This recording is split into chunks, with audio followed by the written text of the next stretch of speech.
I am the Tofu Golem. Please enjoy the video. You start by attaching the console cable to the router and your PC. Set your terminal to 9600/8N1 and disable flow control so the router's boot messages appear correctly.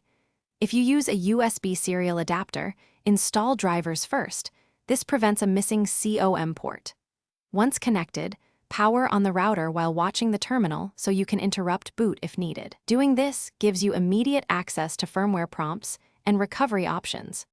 You observe the boot sequence to catch any errors and to decide whether to enter Ramen or the normal iOS. If prompted, log in with console credentials. The console may bypass network auth but still require a password. Once inside, run show version to verify image and show running config to find interface names.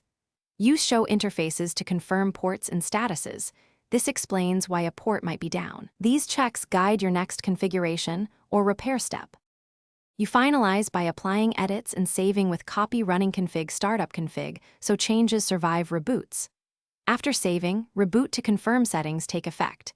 This verifies that boot variables and image selections are correct. If the console becomes unresponsive, check the physical cable, confirm COM port and baud, or swap the USB adapter. These common faults explain most failures.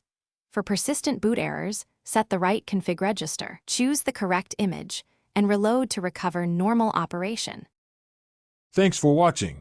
Consider subscribing if we helped you today.